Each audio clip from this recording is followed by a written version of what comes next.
राधा स्वामी दाता दयाल की दया, राधा स्वामी सहाय, राधा स्वामी। यह पुस्तक है अनमोल चरित्र, और जैसा कि आप जानते हैं इसमें परम संत हजूर ताराचंद जी महाराज का जीवन चरित्र दर्शाया गया है।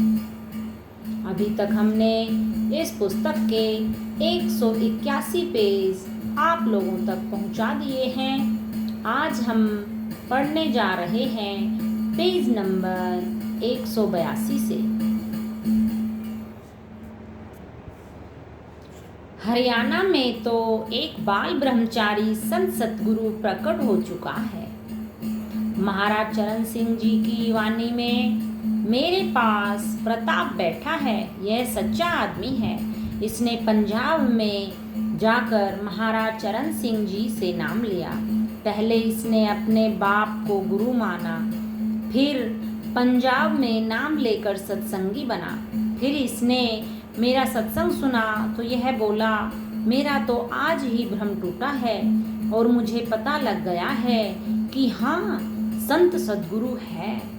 इसने फिर कोई भी सत्संग नहीं जाने दिया। इसने कहा कि आज हरियाणा में वक्त का संत सतगुरु प्रकट हो चुका है। यह बात कहाँ से सुनकर आया था? इसने बताया कि सिकंदरपुरा सत्संग में महाराज चरण सिंह जी ने कहा था, ये हरियाणा के लोग यहाँ क्यों आते हैं? मैं तो बाल बच्चेदार हूँ। वहाँ पर तो एक बाल ब्रह्मचारी संत सतगुरु प्रकट हो चुका है, फिर भी ये लोग मेरे पास क्यों आते हैं? ऐसा हर एक आदमी नहीं कह सकता है। तब ये लोग टेम्पू भर कर मेरे पास आए। इन्होंने आकर कहा कि हम तो महाराज चरण सिंह जी से ये बातें सुनकर आए हैं। राधा स्वामी। दिल्ली के सत्संग में ब्रह्मचर्य पर संवाद। यदि ज्यादा विषय रस की चीजें खाओगे तो काम इंद्री में जो ताकत आएगी तो वह रस तुम्हें डिगा देगा और वह तुम्हें खत्म कर देगा। इसीलिए असंख्य महात्मा मन की एक एक चाल पर नाच नाच कर मर गए। असंख्य ही बड़े बड़े महर्षि हुए, वे इससे बच नहीं सके। फिर तुम बताओ किस तरह बचोगे? शब्द का अभ्यास करने वाला मरता नहीं है, वह तो जीवित हो जाता है। इस शब्द को ही अमृत कहते हैं, शब्द को ही कुल मालिक कहते हैं। मैं अपने सद्गुरु की बातें बता दूं तो तुम्हारा शरीर कांप जाएगा। मेरे महाराज जी दिल्ली के सत्संग में बैठे हुए थे। काफी आदमी थे, कोई यहाँ का भी साथ होगा। 2-1 आदमी तो गुजर गए, जैसे हमारे दादा धारी व नानटा थे। महाराज जी के परिवार के रिश्तेदारी में थे। पंडित फकीर चंद जी महाराज ने कहा, मास्टर राम सिंह, मैंने 10 वर्ष तक ब्रह्मचर्य का पालन किया, फिर एक दिन स्वप्न दोष हो गया, मैं हार गया।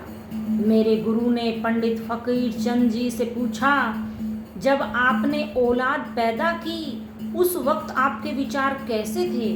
मेरे गुरु की बातों को अपने ऊपर घटा कर काम करना, फिर भी यदि फर्क आता है तो तुम्हारा मन नहीं टिकता है तो मेरी एक तरफ की मूछ उखाड़ लेना। मैं 2 दावे साथ कहता हूँ।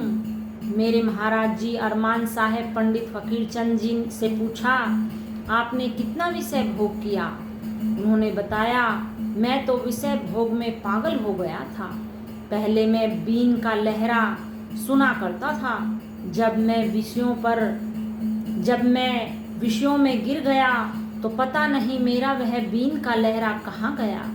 मेरे महाराज जी अरमान साहब ने कहा, भाई फकीर चंद, तू तो बड़ा है और ब्राह्मण भी है, तू मेरा बड़ा गुरु भाई है और मैं तुम्हारी गुरु की तरह ही इज्जत करता हूँ। पर फकीर भाई, अब मेरी बात सुन। मैं दिल्ली में सत्संग के बीच में सुनने वालों में ही था।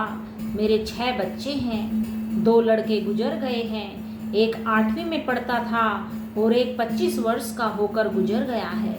मेरी लड़कियां घर बार की हैं। मैंने 6 बच्चे पैदा किए हैं। पर मैं एक बात धर्म की बताता हूँ, सच्चाई से कहता हूँ, आप गुरु तुल्य हो। मैं झूठ नहीं बोलूँगा।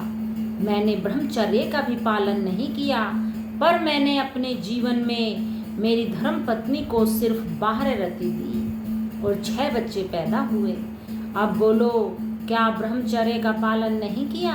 महाराज फकीरचंद जी ने अपने कान पकड़ लिए। उन्होंने कहा, भाई अरमान, मैं अब आगे नहीं बोलूँगा। गृहस्थ से आए संतों में अरमान साहिब की ये रहनी एक अद्वितीय उदाहरण है। राधा स्वामी। आर्य समाजियों द्वारा लालच देना। एक बार कुछ आर्य समाजी लोभ लालच देने के लिए हुजूर के पास में आए। उन्होंने कहा, आप आर्य समाज में आ जाओ तो हम आपको 40 बीघा जमीन और एक पक्का मकान दे देंगे। आप राधा स्वामी नाम को छोड़ दो। हुजूर ने कहा, आप मुझे जो दे रहे हो यह मेरे राधा स्वामी नाम के कारण ही तो दे रहे हो। आगे पता नहीं राधा स्वामी नाम मुझे क्या कुछ दे दे। मैं इस नाम को छोड़ने के लिए कभी भी तैयार नहीं होऊंगा। वे बेचारे अपना सा मुंह लेकर लौट गए। इस प्रकार राधा स्वामी नाम का और हुजूर की भक्ति का डंका आर्य समाज के प्रचार से सारे इलाके में बज गया और सभी लोगों का ध्यान हुजूर की ओर आकृष्ट हो गया। राधा स्वामी। हाथी जब चलता है तो कुत्ते भौंकते रहते हैं।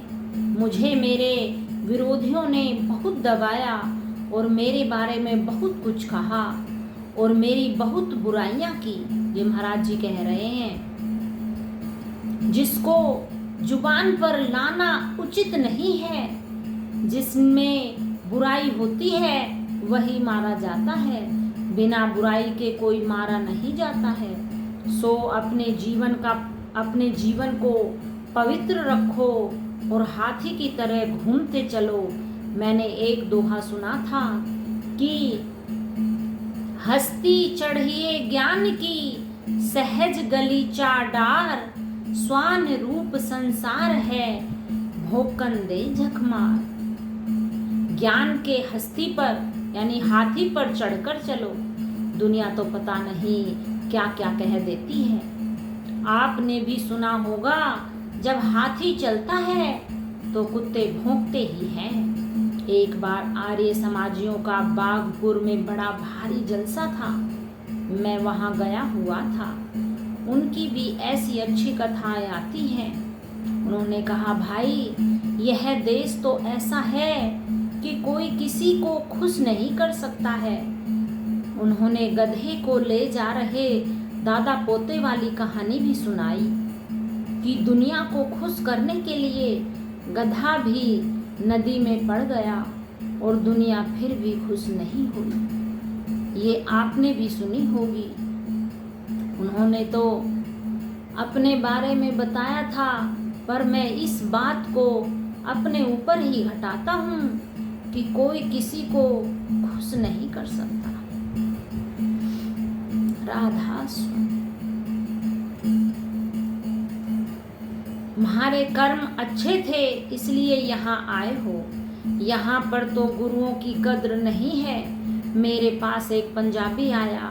उसने कहा, महाराज जी आपने यहाँ हरियाणा में जन्म क्यों लिया? आप यदि पंजाब में पैदा होते तो आप पर सोने चांदी के कांगरे चढ़ जाते। मैंने कहा कि भाई मेरी प्रारब्ध ही ऐसी थी।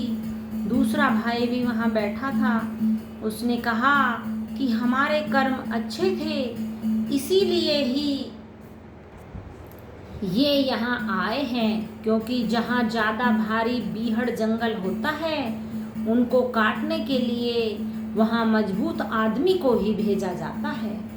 राधा स्वामी। ईसाइयों द्वारा पादरी बनाने का प्रलोभन। भिवानी में ईसाइयों का अस्पताल बना हुआ है। मेरा कोई आदमी बीमार हो गया और मैं वहां चला गया। उन्होंने कहा, आप विनोद वाले भगत हो। आपका गांव वालों ने कुएं पर से पानी लाना बंद कर दिया और आर्य समाजियों ने आपकी बहुत ही बेइज्जती की। मैंने कहा, हाँ मैं वही हूँ। उन्होंने कहा, आप हमारे अंदर मिल जाओ, फिर आप ईसाई बनकर तमाशा देखना क्या होता है। आप मजे करोगे, आपको कहीं पादरी बना देंगे। मैंने कहा, मैं अपनी राधा स्वामी की लाइन को नहीं छोड़ सकता हूँ। अब तो मैं कनाडा जाता हूँ, वहाँ ईसाई मत वाले मेरे हजारों सत्संगी हैं। अमेरिका और इंग्लैंड में भी हूँ। मैं उनसे पूछता हूँ, क्या तुम ईसा मसीही की बातें जानते हो?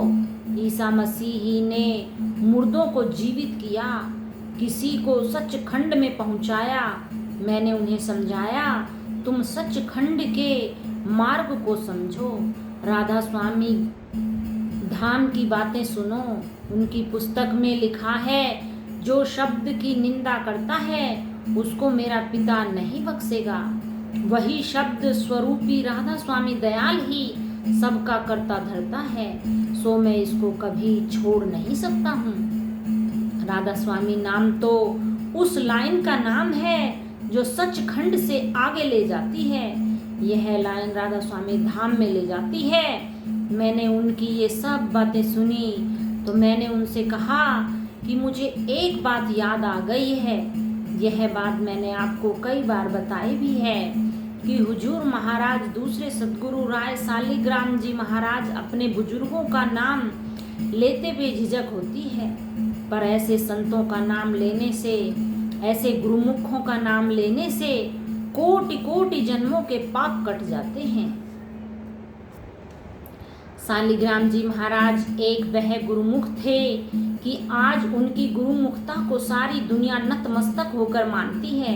उनके पास में एक महात्मा आया, जैसे मैं अपनी बातें बताता हूँ। उसने कहा, सालिग्राम तू बड़ा अच्छा महात्मा, गुरुमुख तथा सूरत शब्द का योगी भी है।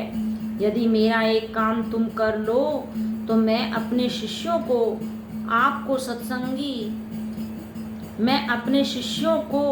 आपके सत्संगी बना दूंगा। वह काम यही है कि आप राधा स्वामी नाम को छोड़ करके और नाम जपा करो। तब हुजूर महाराज राय सालिग्राम जी ने कहा कि यदि राधा स्वामी नाम ही छूट गया तो फिर मेरे पास क्या रह जाएगा। यही तो मोक्ष में ले जाने वाली एक शक्ति है। इसलिए मैं तो बेधड़क होकर कह देता हूँ कि राधा स्वामी नाम के बिना न तो कभी मुक्ति हुई है और न ही मुक्ति हो सकती है।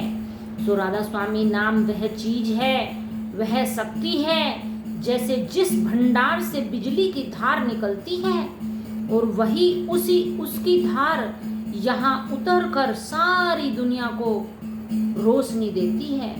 सो इसी तरह से उनमें से धारा निकल करके वह हम सभी को रोशन कर रही है। वही इंसान भागी है जो उस धार को समझ गया है और जिनको यह पता लग गया है कि वह धार इस मंजिल पर है। उस धार को यदि किसी ने समझ लिया है तो उसका ही जन्म मरण मिट जाता है। मेरे से यह बात कहने वाला आदमी अभी तक जीवित है। वह बुजुर्ग है और बहुत ही अच्छा है। मैं उसका एहसान मानता हूँ कि वह बड़ी पवित्र आत्मा है, पर मैं तो यही कहता हूँ कि राधा स्वामी नाम के कारण ही मैं यहाँ तक पहुँचा हूँ। यह मुझे पता नहीं आगे कहाँ तक पहुँचाएगा। मैं इसको कभी भी नहीं छोड़ सकता। राधा स्वामी दयाल ने करी दया भरपूर, नाम रसायन दे दिया, वह हीरा को ही नूर। राधा स्वामी। आज इतना ही। Thanks for watching. Like, share, subscribe and comment.